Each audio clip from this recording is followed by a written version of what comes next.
అందరికీ నమస్కారం. ఉత్తరాయణం గ్రీష్మ ఋతువు, ఆషాఢమాసం శుక్లపక్షం, అష్టమి ఉపరి నవమి. ఈరోజు అందరూ కూడా సిద్ధిదాత్రి అమ్మవారిని ఆరాధించాలి. ఈరోజు అందరూ కూడా ఓం సిద్ధిదాత్రై నమః అనే నామాన్ని జపించాలి. ఈరోజు గుప్త నవరాత్రులలో 9వ రోజు.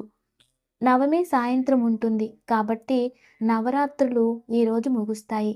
రేపు ఉదయం ఉద్యాపన అంటే నిమజ్జనం ఉంటుంది. మొదటి రోజు మొలకలు పెట్టాం కదా, బార్లీవి, అవన్నీ కూడా నిమజ్జన చేయాలి. అయితే ఈరోజు మంత్రబలంలో భాగంగా ఓ సిద్ధిదాత్రై నమః అనే నామాన్ని జపించాలి. మీకు వీలైతే ముత్తైదువులకి తాంబూల వాయనం ఇవ్వచ్చు. లలిత విష్ణు సహస్రనామాలు పారాయణ చేసుకోవచ్చు.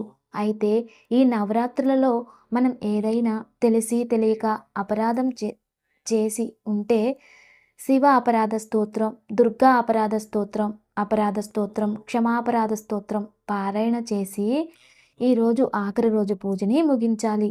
అయితే ఈరోజు కూడా పూజ ముగించాక 9 రోజులు కుంకుమార్చన చేసిన కుంకుమని ఒక తమలపాకులోకి తీసుకుని మొదట మన ఇంటి సింహద్వారానికి, తర్వాత తులసి మొక్కకి అలంకరించాక తర్వాత ఇంట్లో వారందరూ కూడా పెట్టుకోవాలి.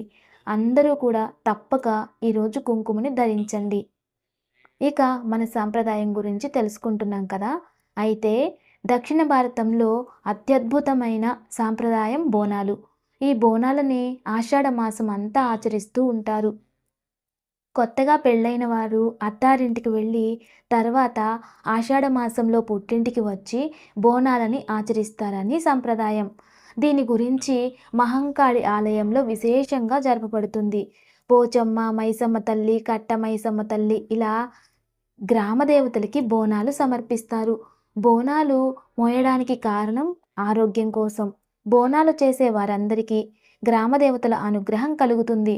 బోనాలు తెలంగాణ రాష్ట్రంలో విశేషంగా అద్భుతంగా ఆచరిస్తూ ఉంటారు.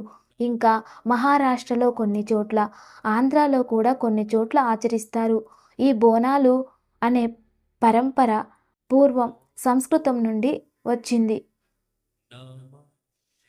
భోజనం అనే పదం నుండి మొదటి అక్షరం తీసుకుని ఈ బోనాలు అన్నారు.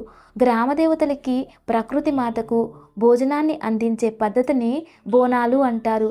ఇది 18వ శతాబ్దం నుండి ప్రారంభమైంది. 18వ శతాబ్దంలో ఒక మహమ్మారి వ్యాధి సంభవించింది. అదే ప్లేగు వ్యాధి.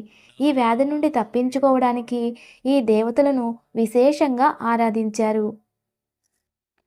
ఆ సమయంలో తెలంగాణ ప్రాంతంలో ఉండే కొందరు సేనాలు ఉజ్జయినిలో ఉండేవారు. వారు అక్కడికి వెళ్ళినప్పుడు పేగు వ్యాధి ప్రారంభమైంది. కానీ వారు అక్కడి నుండి ఇక్కడికి రావడానికి చాలా సమయం పడుతుంది. కాబట్టి దాని నుండి కాపాడుకోవడానికి ఉజ్జయిని మహంకాళి అమ్మవారిని వారు ప్రార్థిస్తారు. ఈ వ్యాధి నుండి తెలుగువారిని కాపాడితే నీకు దేవాలయం కట్టించి పూజిస్తాము, తెలుగు ప్రజలందరూ నీకు సేవలు అందిస్తారు అని మొక్కుకుంటారు. అప్పుడు వారు తిరిగి వచ్చే సమయానికి ఆ వ్యాధి తగ్గిపోతుంది.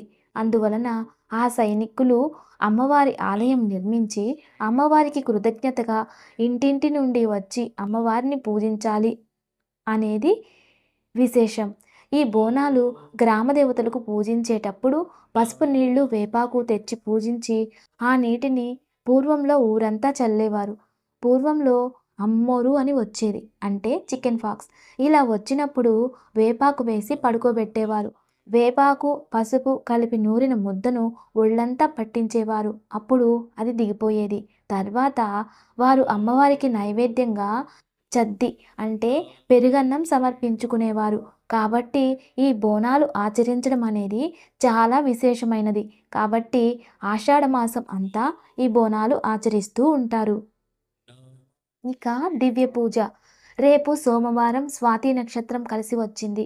ఆషాఢ మాసంలో స్వాతి నక్షత్రంతో కలిసిన సోమవారం రేపు ఉదయాన్నే దుర్గాదేవి లేదా సరస్వతీదేవి ముందు 2 మినప్పిండి దీపాలు నెయ్యి లేదా కొబ్బరి నూనెతో వెలిగించాలి.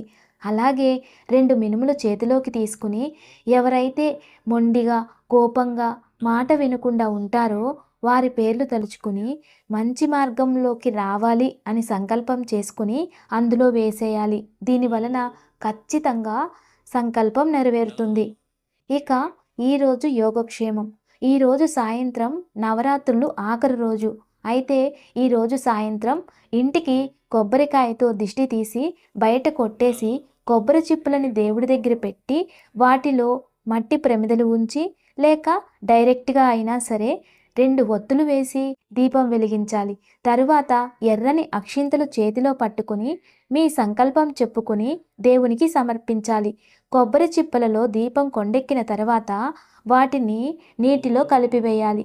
దీనివలన మీ సంకల్పం నెరవేరి ఇంట్లో ప్రశాంతత ఏర్పడుతుంది. Thanks for watching.